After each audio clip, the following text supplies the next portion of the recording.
Mobile आता है। बोलिए जी। ये जो चंद दिनों पहले देश के उच्च सदन में अर्थात राज्यसभा के अंदर चर्चा के दौरान सत्ता पक्ष के विधायक सांसद द्वारा जो एक मुस्लिम सांसद के ऊपर अभद्र टिप्पणी की गई और उन्हें कहीं बाबर की औलादें कहा गया, कुछ और भद्दे भद्दे शब्दों से नवाजा गया, उस पर समाजवादी पार्टी के राज्यसभा सांसद ने इस बात को कहा कि जो लोग आज मुसलमान भाइयों को बाबर की औलाद कहते हैं वो भी इतिहास के पन्नों में झांक करके देखें कि आखिर बाबर को बुलाने वाला कौन था। इतिहास में उन्होंने सच्चाई को उगल दी कि इतिहास बताता है कि राणा सांगा ने बाबर को बुलाया। ये राणा सांगा के मानने वाले लोग आज इस तरह की बातें कर रहे हैं। इस बात पर ही ये तूफान उठा कि इतिहास इन्होंने क्यों पढ़ दिया।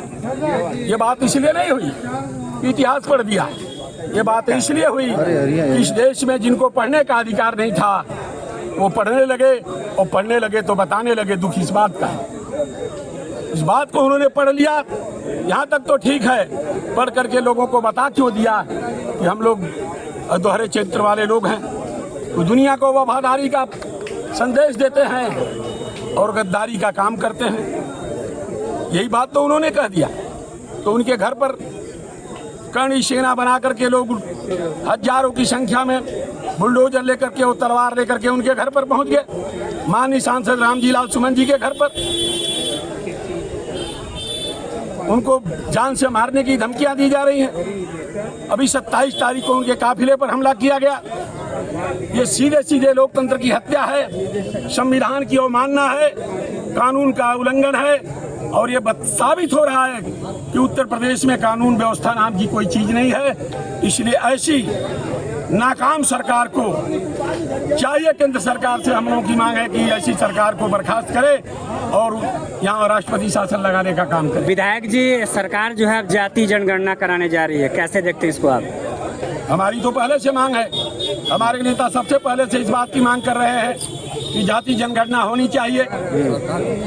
और सरकार जो है हमारी मांगों के सामने झुकी और उसने इस बात को मानने के लिए अपनी सहमति जताई कि हम जाति जनगणना कराएंगे। अब हम लोग इस पर भी आज बताए अपने कार्यकर्ताओं को कि जाति जनगणना होने जा रही है।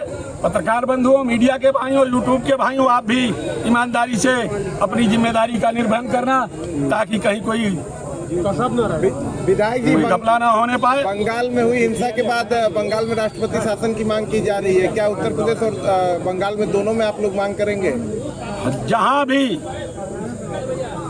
कानून की धज्जियां उड़ाई जा रही है, संविधान की अवमानना की जा रही है, संविधान को तार तार किया जा रहा है, वहां राष्ट्रपति शासन लगना चाहिए।